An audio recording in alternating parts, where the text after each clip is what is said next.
Hi, I am Lisa Boring Miller. I'm an artist, designer, brand and communication strategist, and I help creators live their calling and make the impact that they're meant to. I'm so glad that you're here joining me today. I'd love to talk a little bit about holistic design today and how holistic design can help you make the impact that you're meant to. So, firstly, we'll need to understand just a little bit about what holistic design is and what it means. So when I say holistic design, I'm talking about design that starts from the inside out.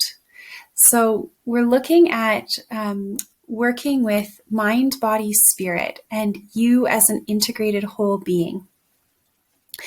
If you are only working from your mental awareness, you will be limiting yourself tremendously. But if you start to incorporate your physical knowing, your spiritual knowing, your inner wisdom, the results that you create for yourself in the world will be far more profound and more impactful. So we're going to talk a little bit today about what that looks like and the 4 steps that can help you make sure that when you're approaching a project, when you're approaching your business, when you're approaching your creative work, that you're doing it in a holistic way that will help you make a far greater impact. So the first thing is step 1, to acknowledge what's present for you.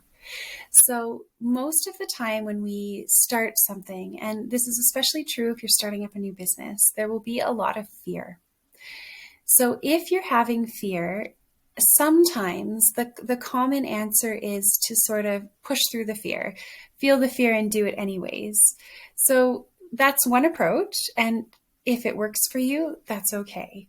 But in a holistic design approach, what we're going to do is not ignore the fear. We're going to acknowledge the fear. We're going to notice the fear and where it lives in the body.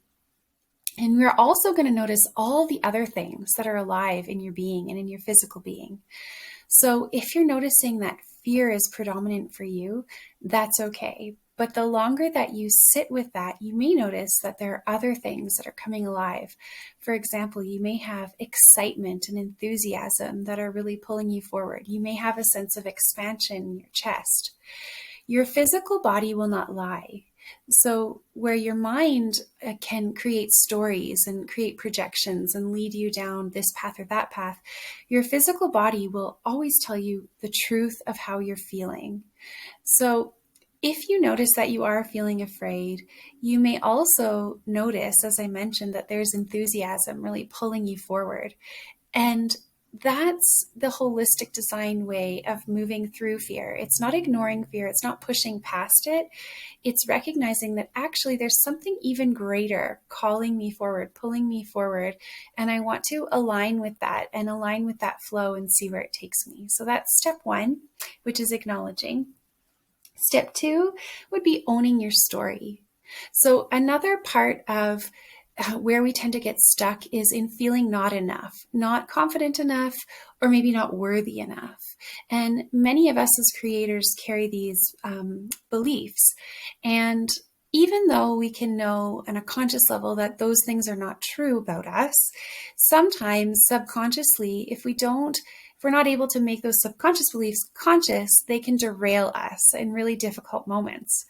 So step 2 is really owning your story and looking back and noticing, where does that unworthiness come from? If you have it. Now, if you don't have that and you feel like you're really confident in what you're doing, then you can move on to the next step. But if you need a little bit of time here to own your story, you can also think about this as owning the challenges that you've had to face, owning the victories that you've had. So you're looking back and you're not expecting yourself. Some people talk about this as imposter syndrome.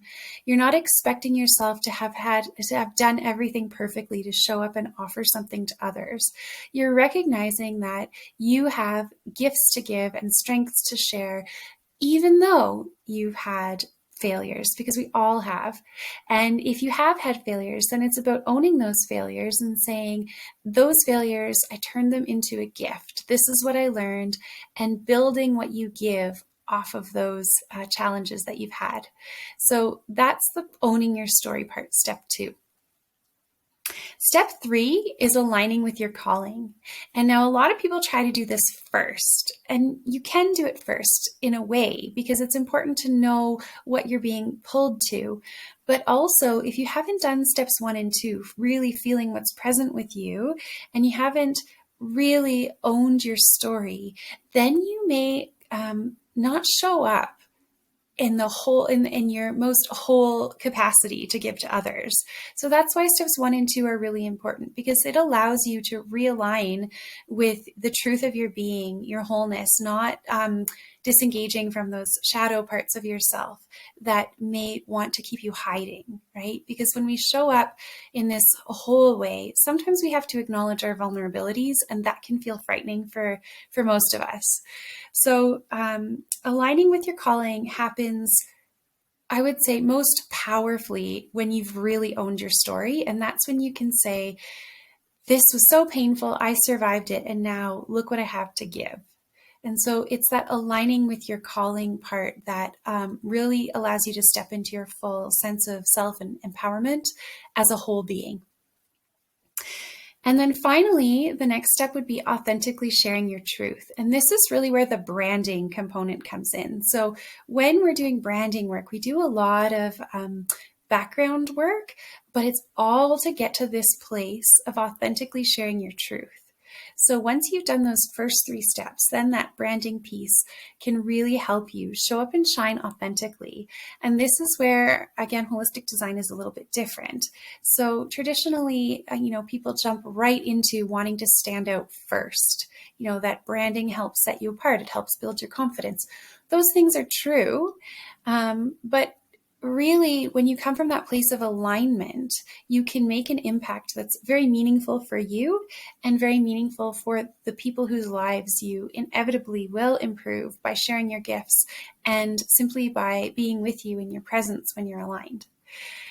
So thanks so much for sitting with me today and learning a little bit about holistic design and how it can help you make the impact that you're meant to.